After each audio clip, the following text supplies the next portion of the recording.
صحابہ کرام دیکھو پہلے جب تک اسلام نہیں تھا تو کسی نے گھوڑے نے پانی پہلے پلا دیا نا اپنے گھوڑے کو تو اس پہ لڑائی شروع, تم نے پہلے پانی کیوں پلایا, پھڈا شروع, اونٹ نے پہلے پانی پی لیا تو تم نے کیوں پیا, تمہارے اونٹ نے کیوں پیا, جب میں ہوں تو میرا اونٹ پہلے پیا, اس پہ لڑائی شروع, پھڈے بازی, قبائلی جنگ, قتل و غارت, یہ ہوتا تھا.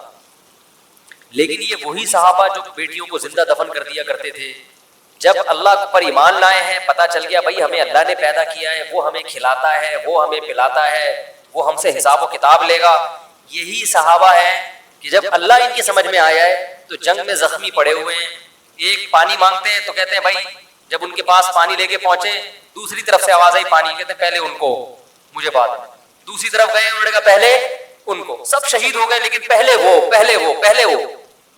یہ وہی صحابہ ہیں, یہ وہی حضرت عمر ہیں جو زمانہ جاہلیت میں بڑے ظالم سمجھے جاتے تھے, بڑے سخت, مگر اسلام لانے کے بعد جب حکومت ہاتھ میں آتی ہے 22 لاکھ مربع میل کے حاکم بنتے ہیں تو بوری پہ راشن ڈال کے گلیوں میں گشت کر رہے ہیں کہ کوئی بھوکا سو گیا تو قیامت کے دن میرا گریبان نہ پکڑا جائے گا. ان کو پتا ہے کہ مجھے اللہ نے پیدا کیا تو اللہ مجھ سے اس بارے میں حساب لے گا, ان کو پتا ہی ہے کہ اللہ پوچھے گا.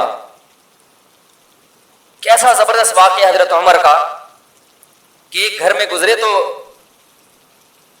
آواز آئی نا رونے کی, پتہ یہ چلا کہ ایک عورت کے ہاں بچے کی ولادت ہونے والی ہے, پریشان ہے, تو دائی کا انتظام کیا اس کے لیے.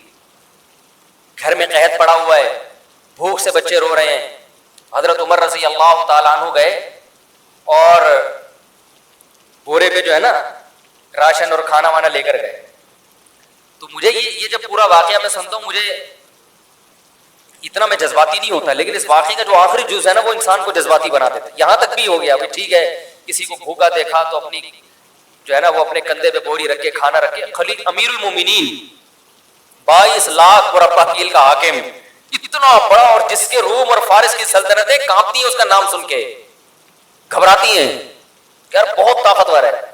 وہ خالد ابن ولید رضی اللہ تعالیٰ عنہ کو کسی روم کے بادشاہ نے پیغام بھیجا کہ بھائی تم لوگ پتہ نہیں کیا تلوار لے کے لوٹ مار میں نکلے ہوئے, اس کو نہیں پتا تھا یہ کیا کیوں لڑ رہے ہیں. اس نے کہا بھائی دیکھو تمہیں, اگر تم لوگ عرب لوگ ہو نا, تمہارے پاس کھانے وانے کو نہیں ہے, تو ریگستان تھا کچھ, اب بھی وہ تو پیٹرول پیدا ہو گیا, ورنہ وہاں اگتا کچھ بھی نہیں ہے ابھی. تو اگر تمہیں کچھ خوراک چاہیے, کھانا چاہیے تو ہم روٹی کا انتظام کر دیتے ہیں, پینا چاہیے تو پانی کا انتظام کر دیتے ہیں, کوئی لائن وائن بچھا دیں گے آپ. خالد بن ولید نے فرمایا ہم نے سنا رومیوں کا خون بہت لذیذ ہے, وہ چاہیے. یعنی اس کو یہ تانا دیا کہ ہم تم سے بھکاری ہیں جو ہم روٹی کے لیے جنگ لڑ رہے ہیں, روٹی کا وعدہ اللہ نے کیا وہ پورا کر دے گا. ابھی تو ہمارا ویژن ہی چینج ہو گیا, روٹی پانی ہمارے مسائل رہے نہیں ہیں. حضرت عمر رضی اللہ تعالیٰ عنہ نے, یہ پورا واقعہ بڑا دلچسپ ہے, ان کے لیے کھانا پینا لے کر گئے. تو جب کھانا لگایا نا تو حضرت عمر کے خادم نے کہا چلیں بس دے دیا, انہوں نے فرمایا نہیں. کیسا اللہ نے دل بنایا نا. انہوں نے, حضرت عمر نے فرمایا میں نے ان کو بھوک سے روتے ہوئے دیکھا ہے, اب میں ان کو کھانا کھاتے ہوئے بھی دیکھنا چاہتا ہوں. کچھ کھانے, حالانکہ خود تھوڑی کھا رہے ہیں وہاں کھڑے ہو کر, کھاتا ہوا دیکھنا چاہتا ہوں. خوش ہو رہے ہیں غریب کو کھاتا ہوا دیکھ کر. کیسے سخت دل تھے, اور اللہ نے کیسا نرم دل بنا. بھائی کھانا پہنچا دیا نا بس اب چلے, نا نا نا نا بھائی, کھانا پہنچا کے کیسے چلے جائیں, اب ان کو کھاتا ہوا تھوڑی دیر, کچھ دیر کھاتا ہوا دیکھ کے خوش تو ہونے دو. حضرت عمر کو کھانا کھانے سے اتنی خوشی نہیں ہوتی جتنا ان کو کھاتے ہوئے دیکھ کر خوش ہو رہے ہیں. تو یہ کوئی پاور تھی, کوئی کیا نبی صلی اللہ علیہ وسلم نے حضرت عمر کے سر پہ تلوار رکھ کے یہ سکھایا تھا ان کو کہ تم ایسے حکومت کرنا ہے, یا کوئی اس وقت اقوام متحدہ بنی ہوئی تھی کہ جو ممالک اپنی رعایا کا خیال نہیں کر رہے تو اقوام عدالت میں یا بین الاقوامی عدالت میں ان کے خلاف کیس ہو جائے گا, کوئی تھا ایسا؟ یا حضرت عمر کو یہ ڈر تھا کہ اگر میں نے ایسا نہیں کیا تو رعایا میرے خلاف کھڑی ہو جائے گی؟ وہ تو ایسی پاورفل حکومت, کوئی بغاوت کا دور دور تک بھی خطرہ نہیں تھا.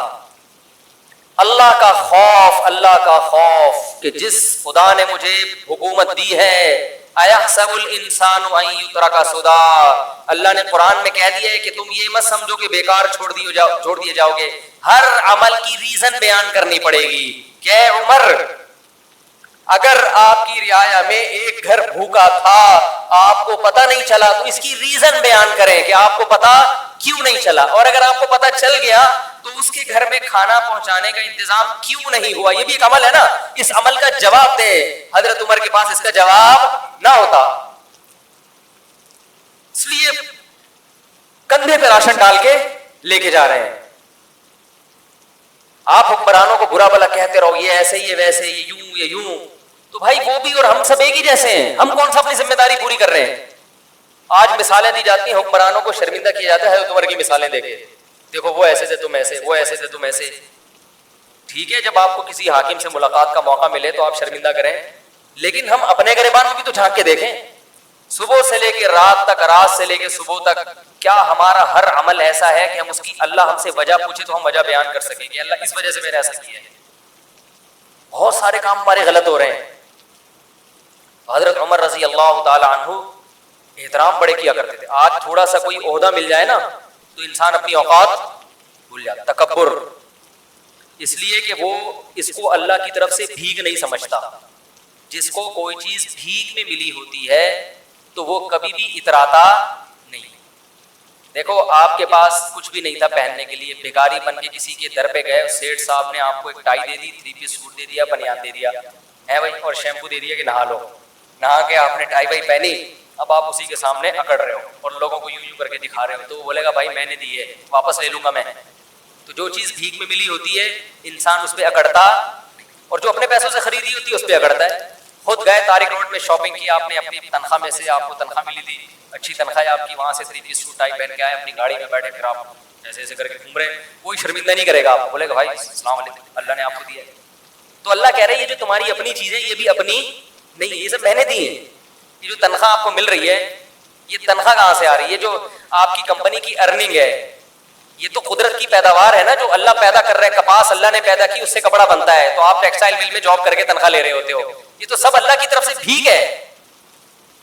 آپ شوگر مل میں مینیجر لگ گئے بھائی, تو شوگر پیدا کون کر رہا ہے؟ یہ گنے اللہ پیدا کر رہا ہے. آسمان سے پانی برستا ہے اور وہ میٹھے لکڑیاں پیدا ہو جاتی ہیں, اس سے میٹھی میٹھی لکڑیاں پیدا ہو جاتی ہیں شہد جیسی, اس سے رس نکلتا ہے. ایک بارش ہے جو دنیا کی ہر چیز پیدا کر رہی ہے, ایک پانی ہے جو دنیا کی ہر چیز پیدا کر رہا ہے, تبھی پانی بند سب کچھ ختم. تو یہ سب چیزیں بھیک میں ملی ہیں, تو حکومت بھی کس میں ملی ہے؟ بھیک میں. تو حضرت عمر جانتے تھے کہ مجھے جو حکومت ملی ہے کس میں؟ اللہ نے بھیک میں دی ہے, یہ میرا کمال نہیں ہے. تو لہذا بڑوں کا احترام کرتے تھے. حضرت خولہ بنت ثعلبہ رضی اللہ تعالیٰ عنہ کا بڑا دلچسپ واقعہ ہے. حضرت خولہ بنت ثعلبہ جو تھی, ان کے شوہر نے ان سے زہار کیا.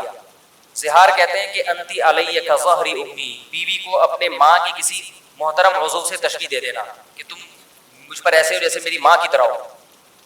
تو عرب میں یہ الفاظ طلاق کے سمجھے جاتے تھے. تو جب ان کے شوہر نے یہ الفاظ کہے تو یہ پریشان ہو گئے کہ طلاق ہوئی ہے کہ نہیں ہوئی ہے. نبی صلی اللہ علیہ وسلم کے پاس آئیں, فتح مکہ کے بعد کا واقعہ یہ. عرض کیا یا رسول اللہ, کیا میں اپنے شوہر پہ حرام ہو گئی؟ آپ نے فرمایا حرام ہو گئی. وہ بار بار اللہ کی طرف دیکھتی کہ اللہ کوئی صورت پیدا کر دے. چھوٹے چھوٹے بچے بھی تھے, شوہر سے بہت محبت بھی تھی. پھر جاتی پھر واپس آتی, یا رسول اللہ, جیسے لوگ طلاق دیتے ہیں نا بیوی کو, تو پھر عورتیں بھی آتی ہیں, مرد بھی آتی ہیں, مفتی صاحب 3 دے دیے,